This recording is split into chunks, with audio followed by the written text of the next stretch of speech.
Hello everyone, and welcome back to another average review. And today, we're going to be reviewing a figure that I've been wanting for a really long time. The Marvel Legends Astonishing X-Men Wolverine. Now taking a look at the box, and it's a fairly standard new Marvel Legends window box, albeit with this little graphic and all these, extra details celebrating the 85-year anniversary of Marvel, which was when this figure came out, which is pretty cool. On the side, we have this awesome art of Wolverine from Astonishing X-Men, and on the back, we get a different piece of art that's equally awesome from the same story. It should be noted that on both of these pieces of art, Wolverine has gritted teeth, which is pretty accurate to the masked head inside the box. So, hey, with that out of the way, let's get this Wolverine out of the box.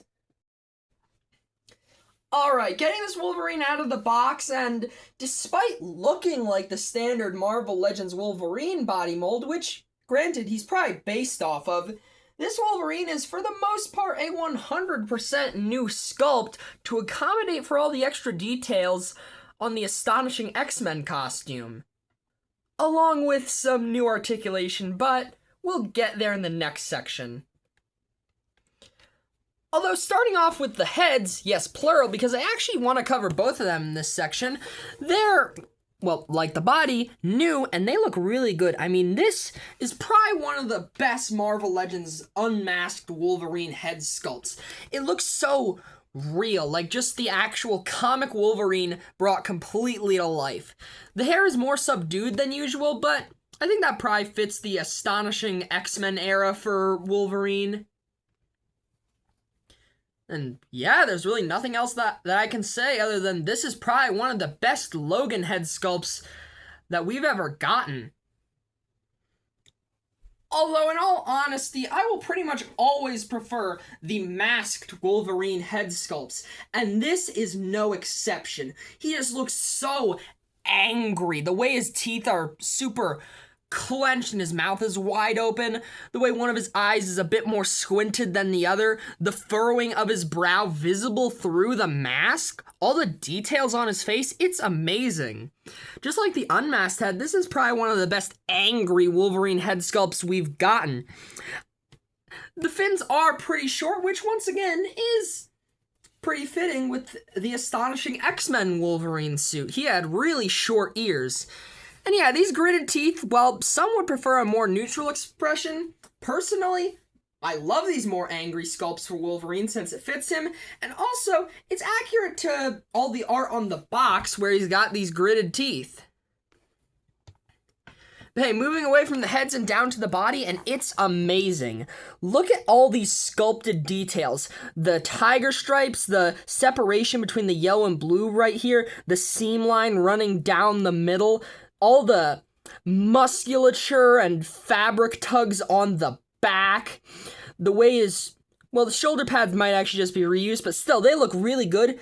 And I especially love the arms. They've got sculpted on arm hair, but I think most of it is, of course, painted on, and it looks, I mean, that is just amazing. That is probably some of the most intricate arm hair I've ever seen painted on a Wolverine, and it's amazing. His gloves also look really good. They've got the two yellow rectangles, and of course, he's got the classic, claws on there, and they look nice. I prefer when the claws, curve a bit, like in the Marvel vs. Capcom games, but I mean, these ones still look really nice. He's got his belt and belt buckle down here with the X-Men logo, and once again, on the legs, the details from the torso continue, these extra bits of blue are sculpted and painted really well. There's seam lines running down the middle here and down the legs. He's got his pretty classic looking boots. Just like the mask, the fins are a bit shorter than usual, but they've also got these little yellow rectangles on the sides, and yeah, they look pretty cool. Overall, even though this Wolverine is, of course, based on the classic Marvel Legends Wolverine body, I think that they improved upon it in terms of looks in pretty much every way. This thing is probably one of the best Wolverine figures you could ever own in terms of looks. But the question is, Can we say the same about the articulation? Well, let's have a look. He's got a dumbbell joint in the neck for the head articulation. He actually gets an okay-ish looking up for a dumbbell joint. Better than some other figures, but for a short character like Wolverine, I do wish it was a bit better. He gets well, he doesn't really get much looking down. He does get a good amount of tilt side to side and spinning all the way around, though. Of course, he's got the classic Marvel Legends butterfly joints. They move back pretty dang far. Same with moving forward. He's got the Marvel Legends shoulders that spin around and can hinge about 90 degrees, which is pretty good. He's got bicep swivel and double jointed elbows that get a pretty good bend. He's also got the Marvel Legends wrist articulation that can spin around and hinge up and down. Now, the torso articulation is the biggest update to this Wolverine body we've seen in, well, actually, I think in just ever, because there aren't many updates to this body. Instead of the waist swivel and ab crunch, he's got a waist crunch and diaphragm joint. He gets a pretty good hunch forward when, he does get a pretty good hunch forward when using both. He gets a really good arch back, too, so you can get him into those, crazy berserker leaping poses where he's just absolutely ready to maul someone.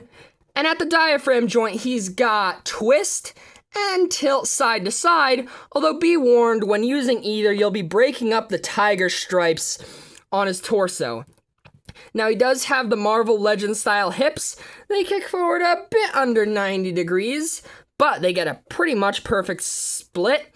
He's got thigh cut, which, of course, spins all the way around, but it will break up this blue section right here. Double jointed knees with a pretty alright bend. Unfortunately, no boot cut, which I don't really understand why it's not there since it's on the regular Wolverine body. But he does have the Marvel Legends ankles that can hinge forwards, backwards, and pivot side to side. So overall, some really good articulation for the most part, especially with, the new pieces. But I feel like he's missing the ability to look up even more, and also he's missing the boot cut. Moving on to the figure comparisons, and we of course have to start out with the standard male and female comparisons. Renew Your Vows, Spider-Man, and Spinneret. Wolverine is a pretty short guy in the comics, so I'd say that him being shorter than both of these two is pretty fitting. Now, unfortunately, the only Astonishing X-Men figure I have other than Wolverine on it, obviously, is the Astonishing X-Men Cyclops, which, they do scale pretty well with each other. Although I do find it a bit weird that Astonishing X-Men Cyclops has darker colors than Wolverine of all people. Not a complaint since they're both accurate to the comics. I just wanted to point that out since I found it a bit odd. For some other versions of X-Men members, though, we have the X-Factor versions of Cyclops and Jean Grey, the X-Men 97 versions of Gambit and Rogue, the retro-carded Black Suit Storm and Toy Biz Marvel Legends Nightcrawler, the Caliban Wave Beast, and 80 years of Marvel Colossus for when you gotta give Wolvie a fastball special. And of course, two of the most important figures of X-Men history, Professor X and Magneto.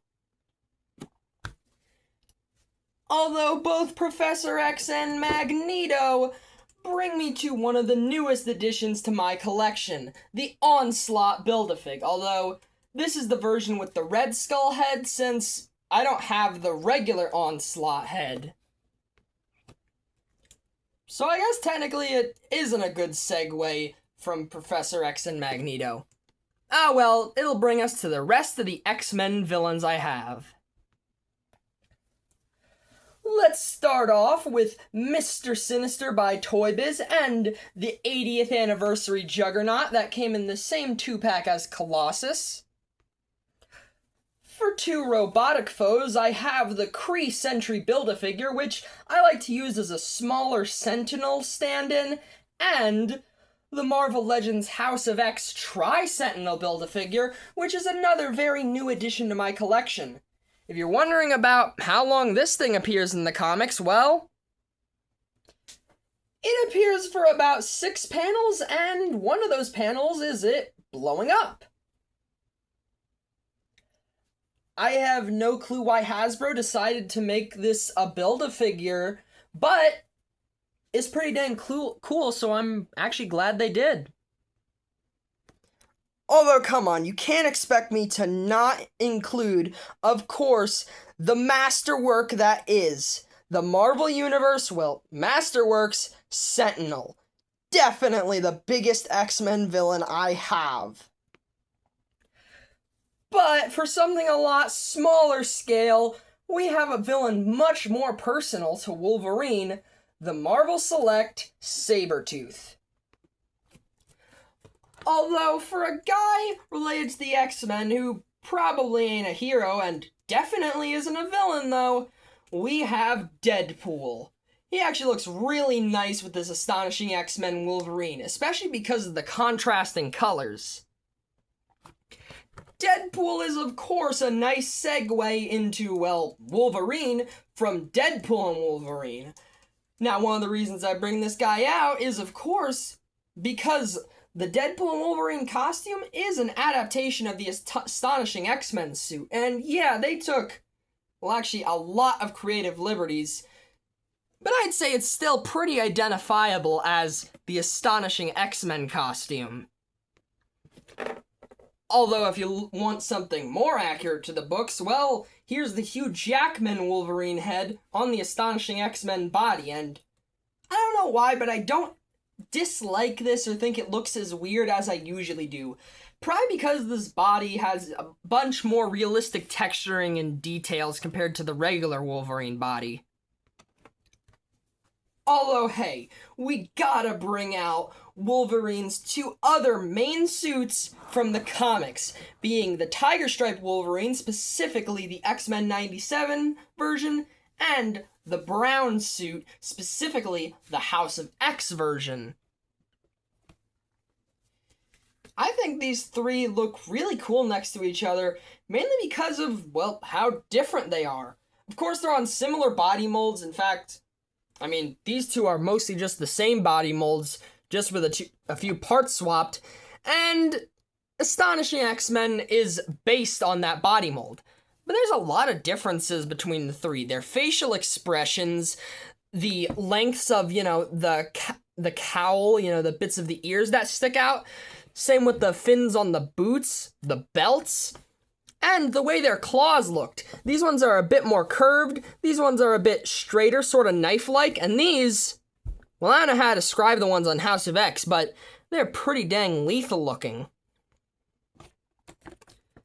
I also want to ask which version of Wolverine's costume is your favorite. Personally, I'm pretty partial to the Astonishing X-Men design. I just think it combines aspects of these two designs pretty dang well.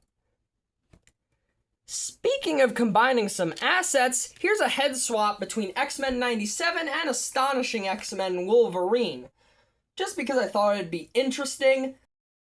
The yellows don't match, but overall, I feel like these look pretty okay. I think this one looks better though, since I always wanted a angry head for the X-Men 97 Wolverine, and I feel like this costume with short ears looks better than the Astonishing costume with the long ears. Or fins, whatever you want to call them. But hey, if this is what you were looking for, more power to you. Now, Wolverine wasn't just a member of the X-Men while wearing this costume, he was also part of the New Avengers, so I'm going to quickly run through a couple of those. We gotta start out with Captain America and Iron Man. A work-in-progress custom of Sentry along with the Clint Barton version of Hawkeye, since the Marvel Legends team has not made Clint Barton's comic identity of Rodin in, correct me if I'm wrong, literal decades. Or at least 15 years. For the last of the new Avengers I have, though, we have the classic version of Luke Cage as opposed to the t-shirt version, and Spider-Man again, because he was also on the new Avengers, because, I mean, Wolverine and Spider-Man practically print money. Although for the Avenger Wolverine has the most history with, we have the Incredible Hulk. Although finally, as is tradition, here's the Marvel Legends Astonishing X-Men Wolverine with Hitmonkey and Goliath. Alright, now finally moving on to the accessories. And, I mean, you saw it earlier in the video, but I've already shown off one of the accessories, which is this masked Wolverine head, since he came with the unmasked head in the box. But that's not the only accessory he has, and, I mean, thank goodness, that would not be nearly enough. He's, of course, got the hands with, his classic Wolverine claws. But he's also got a pair of fists with the claws retracted. Again, another necessity for a Wolverine figure. But he does have some extras. He's also got this open palm right hand for when he needs to answer the question, what's 10 divided by 2? He's also got this really cool pointing hand for when he's ready to threaten someone. Alright, now let's talk about price, which is probably one of this figure's weakest points. Now, this figure retailed for the standard Marvel Legends retail price of $25, which there is no problem with that. That's actually an amazing deal for a figure with, so many new pieces and cool accessories. But this figure was really hard to find, and scalpers ended up taking advantage of that. So yeah, this figure had pretty bad availability when it came out, so people had trouble getting it, including me. Now that has calmed down a bit, but even today, on eBay, if you're trying to get this figure in box, it will cost you upwards of $40, which I'd say is pretty ridiculous. Although I didn't pay nearly that much, I actually got this guy at a convention that happened today for $28 in box, which is like only $3 more than retail, and honestly, I'm fine with that. Especially since this is a figure I've wanted ever since it came out, and I'm honestly not disappointed. Alright, now what are my final thoughts on the Marvel Legends Astonishing X-Men Wolverine? Well, overall, I am very satisfied with this figure. It comes with plenty of new tooling for the regular Wolverine body mold, including entirely new torso articulation, along with plenty of really, really good sculpting and paintwork. I mean, once again, the intricacy of the arm hair painted is, honestly, unseen on any Wolverine figures I know. Or at least ones that I own. The super expensive import ones are probably more detailed and intricate since, they're super expensive import figures. I'll also say, the articulation does not disappoint. Like I said, I like the new tooling in the torso, and the sculpting overall doesn't interfere with the new articulation, or, of course, the old articulation that was already on this body mold. He also fits with a lot of different, teams and other characters since, he's Wolverine. But the fact that this guy was on both the X-Men and the New Avengers definitely does give you a lot of displays you could put this guy in. And of course, the accessories are really, really cool. But this figure has a couple setbacks. His ability to look up is pretty disappointing for a Wolverine, and the lack of a boot cut is kinda ridiculous considering it was already on this body mold. And it's not the fault of the figure itself, but this thing was scalped to hell when it came out. Which I think is pretty disappointing since I'd say it's one of, if not the, best Marvel Legends Wolverines. I like it more than the X-Men 97 version. But I did get it for a good price, and I still enjoy this figure despite its honestly very few faults. So overall, I'm going to give the Marvel Legends Astonishing X-Men Wolverine a 9 out of 10. If you end up finding this guy for a good price, well, if you're a Wolverine fan, I would absolutely recommend getting him. He is amazing. But hey, for anyone that owns this figure, what are your thoughts on him? Do you like him? Do you hate him? Are you somewhere in the middle? Share that in the comments below if you feel like it. But hey, two more things before I sign off. First of all, if you've made it this far into the video, well, thank you. And second of all, have a great day, 'cause you deserve it. Bye-bye!